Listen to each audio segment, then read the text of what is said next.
मन चालू झालं. मी देव आहे, मी देवाचा अवतार आहे. होय रे वान. संत हे कधीच म्हणत नाही आम्ही कोण आहोत. भगवान ज्ञानदेवांनी ज्ञानेश्वरीमध्ये खूप गोड वर्णन केलेलं आहे. वाचस्पतीचे निपाळे परी सर्वज्ञता जोडे परी वेडी माझे दडी मै बेने. वेड्यासारखे राहतात संत. ओळखायला ना दृष्टी लागते संत आहेत की नाही. आम्हाला दिंडीत कुत्र चाललं का आम्ही त्याला साईबाबा म्हणतो. आणि घरी जर तुमच्या दारात कुत्र आलं त्याला ठोक्या देतो. एवढी तर आमची भक्ती आहे. सद्भाव जो आहे तो टिकून आहे का आमचा. हे बघा कीर्तनात आहे ना आपला पेपर आपण तपासायचा आणि आपले मार्क आपणच घ्यायचे. मी काय मार्क देणार, मी काय एवढा मोठा अधिकारी नाही. समजून घ्यायचं. आणि जेव्हा शासंकित झाले तेव्हा म्हणाले, बाबा म्हणाले अहो या साहेब वरती या. म्हणून वरती आले. आता समाज खाली जमा झाला होता, काही बोलता आलं कडकडून मिठी मारला आणि म्हणाले अहो 4 पिढ्यांचा 4 जन्माचा संबंध आहे आपला. चिंता करू नका. आता तुम्ही माझ्याकडे आले ना तर तुम्ही माझे झाल्याशिवाय राहणार. सहज सहज वळण लागलं शिर्डीत यायचं त्यांना. तेव्हा त्यांचे वडील म्हणाले होते येण्यासारखं करू नको, आपण हिंदू लोक आहे. कोणाच्या नाद लागून कोणाला गुरु करतो कोण. तर त्यांना त्या जागेवर दृष्टांत दिला होता. 4 जन्माचा संबंध असणाऱ्या माझ्या नानाला तुम्ही दूर करू शकत नाही. तेव्हा धाम उखडली म्हातारे आणि म्हाताऱ्यानं साईबाबांना गुरु मानलं. आणि मग ती एकनिष्ठता, ती संलग्नता जी आहे ती संलग्नता दृढ झाली. चांदोरकर जेव्हा साईबाबांकडे नतमस्तक व्हायला लागले ना तेव्हा त्याच विचारधारेची शिक्षित लोक जे आहेत ना ते शिर्डीत यायला सुरुवात झाली. रचना कशी झाली आहे बघा. आधी येडे गबाळे जे आहे ना ते महाजपतीनं आणले आणि उच्च शिक्षित जे आहे ना ते चांदोरकरांनी शिर्डीत आणले. आणि चांदोरकरांना तसा अनुभवही पावली बाबांचा आलेला आहे. कळलं का. एकदा चांदोरकर जे आहे ना कोपरगाववरनं हरिश्चंद्रगडाकडे निघाले होते. हरिश्चंद्रगड माहिती ना, कळसुबाई शिखराकडे. तिथं देवीचं मंदिर आहे. त्या देवीच्या दर्शनाला निघाले. सर्व त्यांचे शिक्षित मित्र परिवार सर्व दासगणू महाराज बरोबर आले. तेव्हा दासगणू महाराज नव्हते. ते गणेश दत्तात्रय सहस्रबुद्धे होते. शिपाई होते संरक्षण म्हणून. आणि ते चालले. आता चांदोरकर आहे ना हे जाडजूड माणूस खरं तब्येतीनं थोडेसे स्ट्रॉंग होते. ते चालले ते चढायला लागले. ताण लागले. ताणीने व्याकुळ झाले. आता काय करू. मित्रांना विचारलं. ते म्हणाले साहेब तुम्हाला जमत नसेल तर एक माघारी जा. नाही म्हणे आता माघारी जायला सुद्धा तवा का नाही राहिला. मला भोळ यायला लागली हो. एका दगडावर बसून घेतलं मटकन. उसाचे टाकत होते, दम टाकत होते, धापा टाकत होते. तेव्हा त्यांनी तिथे बसून म्हणाले साईबाबा माझे एवढे हाल नको. मला पाणी जर मिळालं नाही ना तर माझे हाल होते. माझं मरण मला दिसू राहिलं. तेव्हा द्वारकामाईमध्ये ओंजळ वारे पाणी माझ्या नानाला कोणीतरी दे. अरे असं ओरडणारे साईबाबा आहे. भक्तांची काळजी वाहणारा हा भगवंत. तेव्हा लोक म्हणू लागले इथं जर नानासाहेब असते तर आपण घागरीच्या घागरी ओतल्या असते. बाबा कोणत्या अर्थानं बोलत आहे. बाबाचा अर्थ हा बाबाच झाला. साहजिकच मोठ्या विवंचनेत पडले. तेव्हा एक भिल्ल समाजाचा माणूस असा रांगडा कोपरी घातलेली धोतर नेसलेला पागोट्या बांधलेला एक काठी हातात असा खाली चालला होता काळा कुट्ट. त्याला विचारले चांदोरकरांनी भाऊ इथं कुठे पाणी आहे. तेव्हा बाकीचे लोक म्हणाले हो आपण ब्राह्मण लोक दुसऱ्याला काय सांगितलं. तेव्हा जातीचे खूप माणसाला ना गुंता जास्त होता. तेव्हा त्या गुताड्याचे प्रायचित आता भोगू राहिले. आता कोणत्याही जातीची पण द्यावं आमच्या पोराला.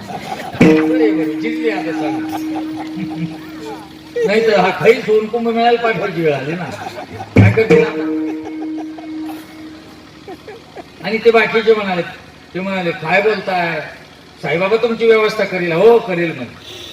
तेव्हा तो माणूस आहे ना जाता जाता म्हणला अहो ज्या दगडावर बसले ना त्याला बाजूला करा तिथं पाणी आहे तुम्हाला. आणि खरोखर दगड बाजूला हलवून खाली पाणी मिळालं. गटागटा पाणी पिले. मग त्यांना प्रचिती आली का चांदोरकरांचं आणि साईबाबांचं एक आगळं वेगळं नातं आहे. बघा जो देव आपली काळजी वाहतो ना त्याला देव मान. जो देव आपल्याकडे डोकून पाहत नाही ना त्याच्याकडे काय जायची गरज आहे. पावणे 200 वर्ष झाले शिर्डीचा या साईबाबांचा एक सुद्धा ट्रेंड बदलला नाही. जसा माझा बाबा पहिला होता तसा आज आहे. बदल केला बाबांनी काय, पण तुम्हाला ट्रेंड भक्ती लागतो. 5 वर्षापूर्वी कोण माझा खाटू पुढं खाटू समजूतला पण ट्रेंड आला, कोणीतरी डोक्यातनं काढलं आणि यांच्या डोक्यात घातलं. आता ज्यांची होत नाही हरे को सारा खाटूशा मामा चाले बोलू देखल कधी.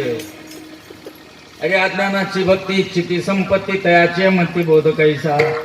दृढ झालं पाहिजे आम्ही दृढ. आम्हाला देव कळाला. इकडे इकडे फिरायची गरज नाही तुम्हाला आम्हाला, पण आपलं अवघड आहे. तुम्हाला कोणी आणि मला काय म्हणायचं आहे, खरंच तुम्ही हुशार आहे का हो? समाज खरंच हुशार आहे का? हुशार आहे. हुशार असतात एवढे एडत नसतं नाही का? आणि काय एक मैया थी, उनको बच्चा नहीं हो रहा था. उसकी सास उसको बोली जाओ पंडा लगाए शिव जी का आप जाओ कुछ बच्चा हो. वो पढ़ी लिखी थी, वो बोली है ऐसा कैसे मैं जाऊंगी. 2 बरस बीत गए, बच्चा ने वो परेशान हो गई. एक दिन कथा में पंडाल में जाके बैठ गई. उसको क्या लगा पता नहीं, उन्होंने बोली पंडाल की मिट्टी अपने पेट को लगाई. उनको 2 बच्चे थे. एवढा चक्रमाचा बाजार का कधी सुधारणार आम्ही. ऐकलं ज्यांनी ऐकलं पाहून आले ते हसू राहिल्या. असे काही पोटाला माती लावून पुरवठा राव. हे माझे तुकोबर आहे तेव्हा सांगून दिले 906 पोरे होती तो काय करावं लागे पती. आई पण आपल्या गडपटाचा बाजार कर. हे तुम्हाला काही सांगू राहिले तुम्ही त्यांच्या मागे राहून श्री शिवाय नमस्तुभ्यम आहेच का बलचित केलं. आणि तो घरातला महादेव पूजा, तो तुमचा नवरा आहे ना तो महादेव आहे, त्याची पूजा करा तेव्हा महादेव प्रसन्न होईल. त्याला काय मग का नवरा आहे का तो, मग जनावर आहे का ते काय बोलतात काय नाही. तो महादेव पूजायचा सोडून दिला. पाप्याच्या बापाला काय अक्कल आहे का? हो तुला अक्कल आहे. अरे पाईपलाईन जरी लावली ना तरी महादेव प्रसन्न होणार तुमच्यावर. लोटा जल काय घेऊन बसले तुम्ही म्हणे एक लोटा जलन सब समज जाऊ का हल. अरे ही लहानी पिढी येण्यात काढी त्यांनी. बेटा तू चिंता मत कर, शिव जी को एक जल लोटा चढ़ा के पानी तेरा काम हो जाएगा. तू परीक्षा में पास होगा. झाले चक्रमपूर अभ्यासच करीन ते चालले महादेवाला गडकून. अरे अज्ञान वाढू नका हो. जीवनाचं सोनं करायचं आहे. आयुष्य एकदाच आहे. एवढा आडाने राहून आम्हाला परमार्थ करायचा नाही, रोकडा परमार्थ करायचा आहे. माझ्या साईबाबांनी त्या काळात सांगितलं जन्मपत्रिका पाहू नका, नागा कोणाच्या लागू नका. काय सांगेल. अरे सर्वात उच्च कोटीचा समाज सुधारक आहे माझे साईबाबा. आणि तुम्ही या साईबाबांचा आश्रय या अनुषंगाने आजमावून बघा. हे दिलं सोडून कोणी काय येतं कोणी हे तुम्हाला टिकल्या मारित चालले उधळत तुम्ही बघण्यात ना. ही रोहिणा लोक स्थिर झाले पाहिजे. तुम्ही झाला महादेव प्रसन्न नाला घरात नाग मग दूध पिऊन जा म्हण ना. आता झालं ना महादेव प्रसन्न. समजा देव घरात निघाला. लोटा जल आहेत प्रत्येकाच्या घरात, पिंडी आहेत ना पितळाच्या तांब्या आणि असतील ना गाई गाई आहेत, शिवली पिंडी आहेत ना देवघरात. व त्याच्यावर पाणी झाला महादेव प्रसन्न. महादेव अगोदर कोणाला सांगणार, अगोदर सर्वात अगोदर कोणाला पाठवत होतो? डायरेक्ट पाहुणे यांच्याकडे आला घरात झाला प्रकट. तुम्ही लगेच म्हणा महादेवा तुम्ही यांना पाठवलं का पुढे. मग त्याला तुम्ही म्हणा नागाला आपला निरोप द्या तेवढा खूप अडचण चालू आहे घरी. आम्ही ना खूप त्रासून गेलो हो. एवढं पाणी घालून घालून आमच्या सुद्धा माठात पाणी राहिलं हो. एवढं पाणी तुम्हाला वाटलं हो. म्हणून बा नागाला